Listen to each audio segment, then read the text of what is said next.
Coming up on Mountain News at 6, crews are called to a fire near an elementary school in Perry County. And we'll take a deeper look into a Senate bill introduced to help domestic violence shelters.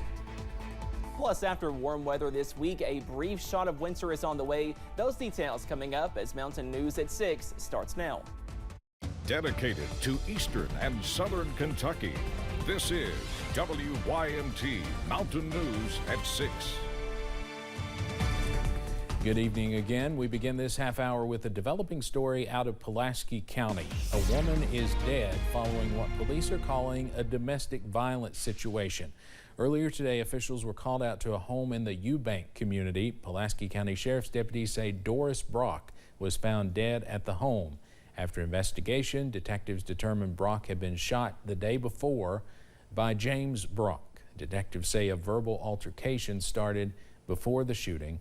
James Brock was arrested and charged with murder.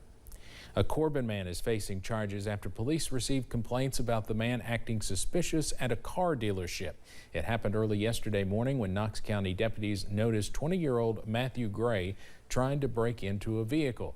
Police were able to bring Gray into custody after he tried to get away on foot.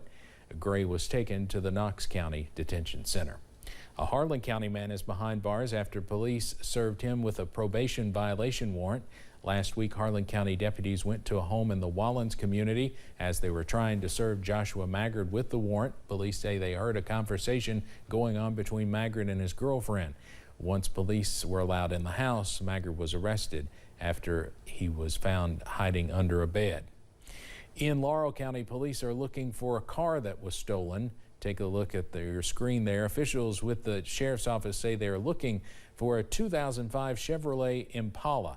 If you have any information about the case, you're asked to contact the Sheriff's Department at 606-864-6600.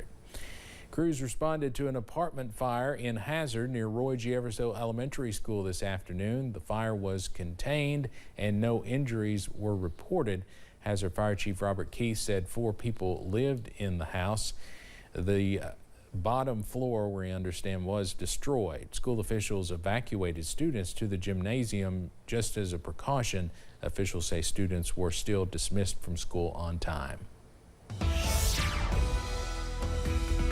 Well, after some dry and warm weather for much of this week, we are tracking some changes as we go into your Thursday evening. Up on First Alert Pinpoint Doppler, some more widespread showers are on the way as we go into this evening. Let's zoom into the Cumberland Valley. Some heavier showers in Pulaski County, pushing into Laurel County, also in Clay County at this hour, and some more heavier downpours close to Jackson for Breathitt County, pushing into portions of Lee, also Owsley County. And same story for our friends in the Big Sandy Valley from Prestonsburg into Paintsville, also close to Martin County. Some heavier downpours in this location as well. So we are tracking some more widespread showers this evening. No severe weather, but possibly a few heavier downpours as we go into your Thursday evening.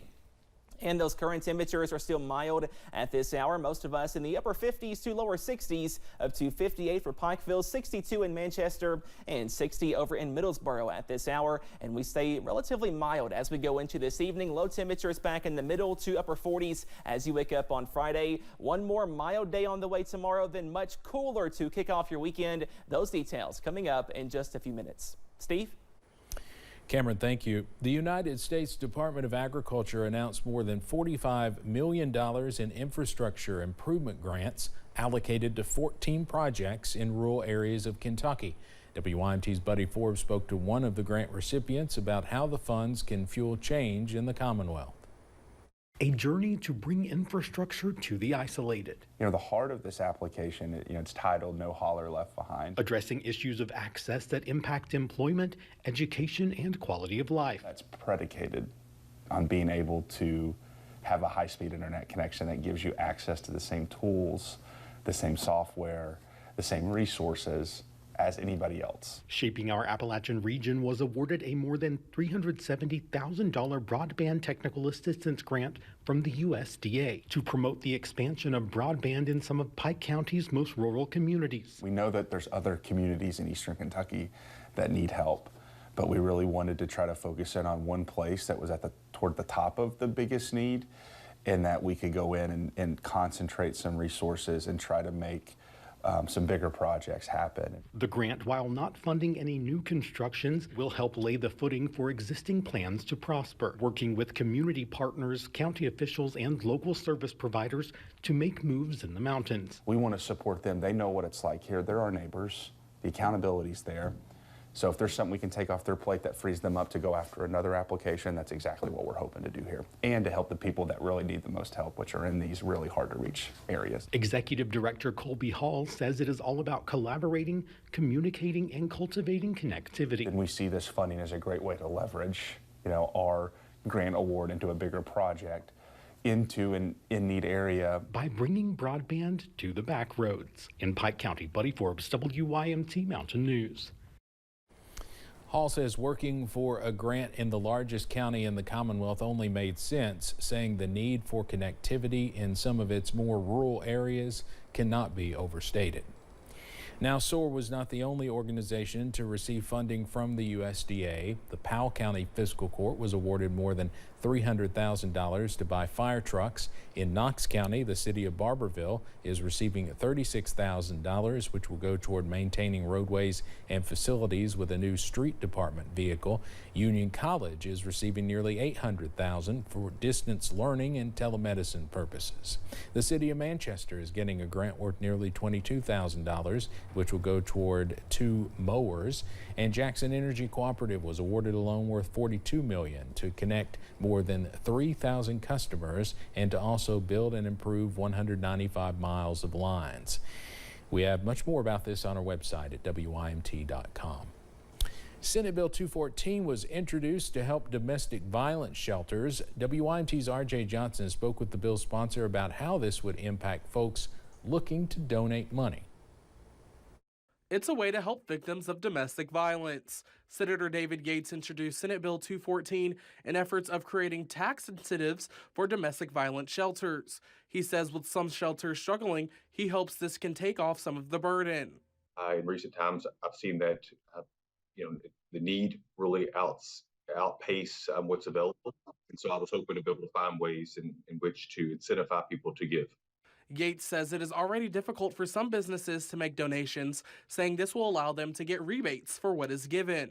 And so this is my way of trying to work into a private partnership, a public-private partnership, in a way of incentivizing taxpayers and businesses to make those donations and it says I'll get some type of rebate, luckily up to 70% back.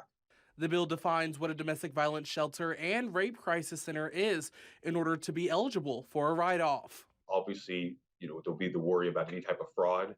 So we define domestic violence service, shelters to be 501c3 nonprofits. They're providing, that basic service. And the same thing with the rape crisis centers. They would have to be a tax-exempt organization to qualify.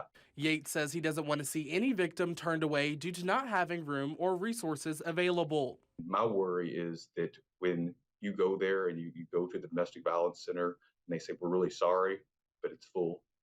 Well, they go back to the perpetrator and they put themselves in harm's way and then their children in harm's way.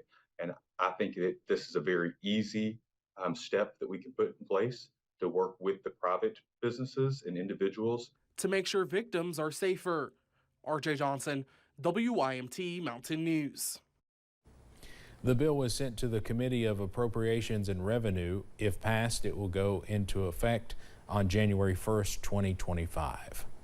Kentucky State Senate advanced a measure that would highlight universities working together to fund and establish research.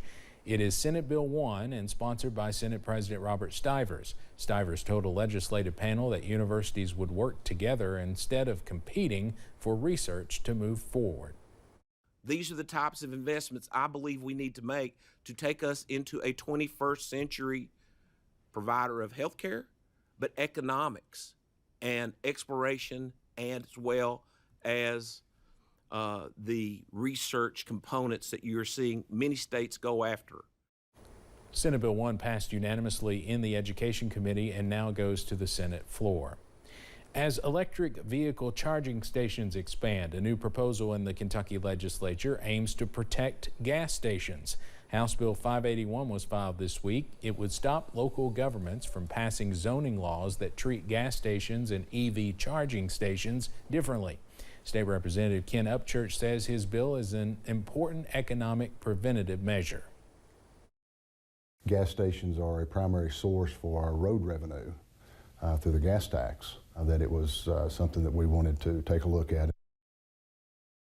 However, electric vehicle proponents say they do not understand the reasoning behind the bill. The House bill currently sits under committee review.